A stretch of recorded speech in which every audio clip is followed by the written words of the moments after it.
Hello friends and foes, my name is Cait and this is my channel Chapter Cait. In this video I want to talk a little bit about the best and worst books that I've read in 2020. I only managed to read 33 books this year, and one of those books was Hansel and Gretel, so I mean, I don't know if I really count that one. I'm not really upset with myself for only reading 33 books because, as everyone on the planet knows, this year has been hell. That said, I've actually had some pretty great personal accomplishments this year. Some of those include us buying our first house, getting my music therapy board certification, getting a raise, getting a promotion and a second raise, and then also releasing an album with my band. So even though this year has been kind of hell, it's also been kind of wonderful in its own way, and I'm proud of what I've accomplished this year. And with that, let's dive into the books. Of those 33 books, these are the 3 most disappointing ones. The first is Go Mutants by Larry Doyle. This book is about a mutant dude with basically like a brain on the outside of his head. He's blue, and his fingers are compared to phallic parts of his body. And it's very odd. His dad apparently tried to take over the world, but did he really? Who knows?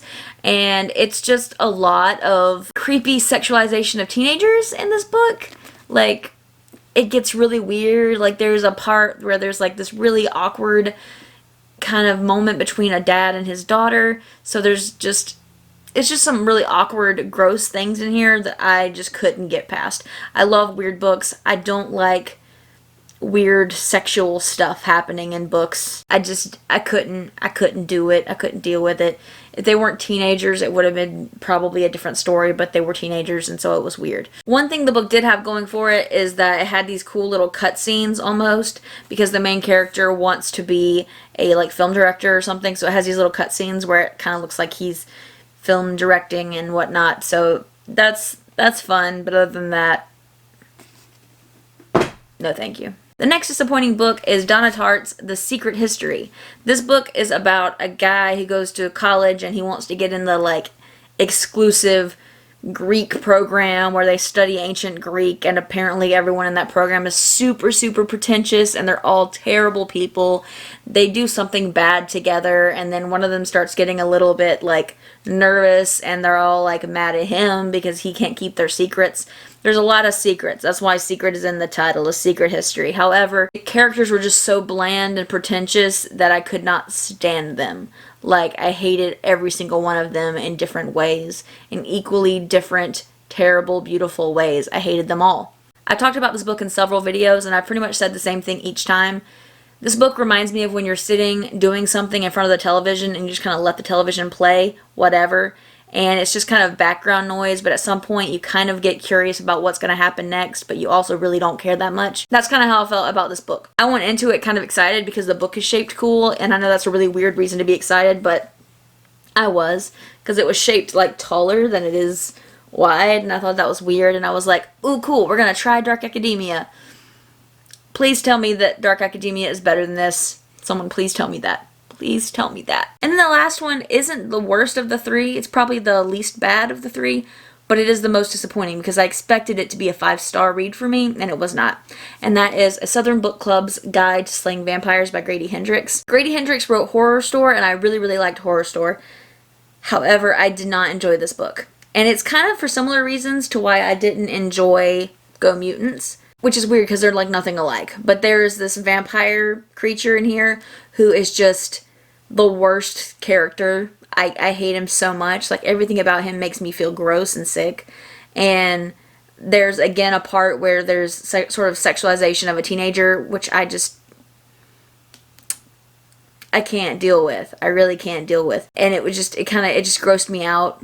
The way it was done grossed me out. I felt really icky and gross after reading it because of the way certain scenes were described. I felt icky afterwards. So, I definitely see why certain people would love this book, why a lot of people would love this book, but the things that I didn't like about this book were just too in your face that I just couldn't stand the rest of it. So those are my 3 worst books of the year. Now my 3 best books of the year. The first and most recent one is Middle Game by Shannon McGuire. I had put this book off for like way too long, and I'm so glad that I finally read it. Essentially, this book is about these 2 beings. They're twins, but they're also 2 halves of the doctrine. So basically, one is the total embodiment of math, which also includes time and any other kinds of numbers. And then the other one is the embodiment of language and history and influence and all that. But the thing is, they can't really live without one another. They're very codependent on each other, and they kind of develop this ability to sort of communicate with each other in their minds. But the thing is, they were made by an alchemist. And the alchemist is this terrible, I want to take over the world kind of dude. And he pretty much wants to control the doctrine. So he wants to be able to control all of math and all of language. And he feels that they haven't really quite reached the potential he wants from them for him to take over. So he's trying to get them. They're trying to escape and just live their lives and figure out what's going on and all kinds of stuff. One thing I didn't think I would like, this is something I really, really hate in books. I hate this in books and movies and television shows. I hate when there's multiple timelines. I hate when there's time travel of any kind because it just, I hate it. However, the way that this book did sort of time travel and messing with time and stuff didn't bother me that much. I actually really liked it. So this book quickly went on my favorite shelf back there in the corner. So I was all for it. And there's actually an in-universe book, and it's called Over the Woodward Wall, which I have a hard time with W's and R's, so this is a hard book to say. Over the Woodward Wall. This is an in-universe book in here, and it's kind of parallel to The Wizard of Oz. For some reason, it's kind of a similar vibe. You'd have to read the book to understand fully, but it's very interesting. It's very cool. You should totally check it out. It has really awesome plot, and the prose is so cool, and just the characters are great. It's great. I really enjoy it. My next favorite book of 2020 is Mexican Gothic by Silvia Moreno Garcia, and this book I actually read for the first read of the Goth Lit Club, which is my Gothic literature book club. We're going to be resuming in January sometime with like the live shows and stuff. But in this book, the main character, Noemi Taboada, got a frantic letter from her cousin who had just recently quickly gotten married to this very charming guy, and so she like goes out to kind of figure out what's going on and just falls into just the epitome of Gothic literature. There, she's in a strange place, there's weird stuff going on, things get weirder as, you know, time goes on. There kind of becomes an unreliable narrator sort of vibe going on. There's some creepy stuff with mushrooms. There's a really gross, creepy English family, and there's a house she can't seem to get out of. I loved it so much. I'm not a horror person at all, even though I've read like 2.5 horror books in this little collection. I don't really consider one of those a horror book. It's just a little bit of a mystery. I don't know. 2 of these are horror books. I loved this so much. It was beautifully written. Even though it was gross, it was beautiful, and there was so much like symbolism throughout it. I like kept marking. You can't really see all my tabby tabs, but I kept marking things throughout because I like to figure stuff out when there's clues. And I figured so much out, and it was so satisfying, and I just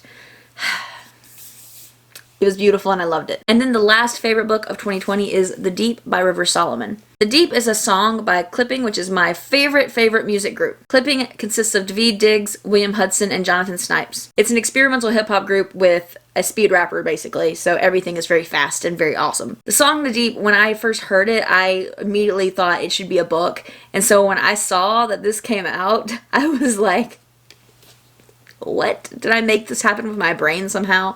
I did not. But the fact that it was River Solomon just made it even better. I've heard so many great things about their writing, and I just could not wait to actually like read a bit of it myself. The sort of mythology behind this book is that there are these creatures that are sort of mer creatures, and they were born out of the wombs of pregnant African women that were thrown overboard from slave ships. The main character of this book is the historian of the species.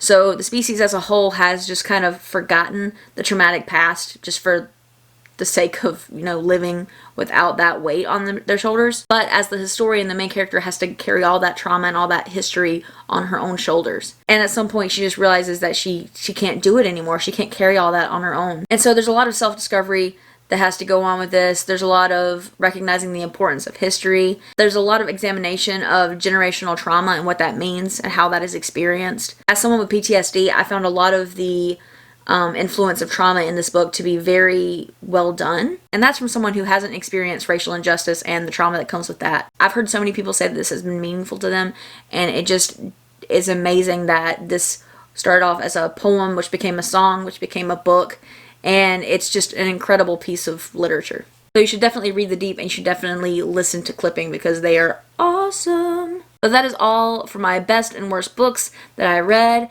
in 2020.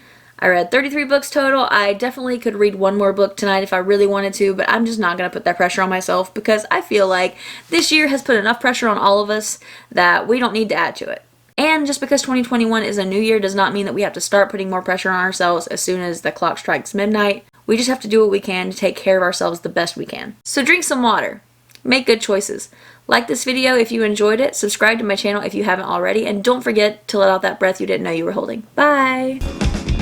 Tripping over shadows and I'm drowning in the night.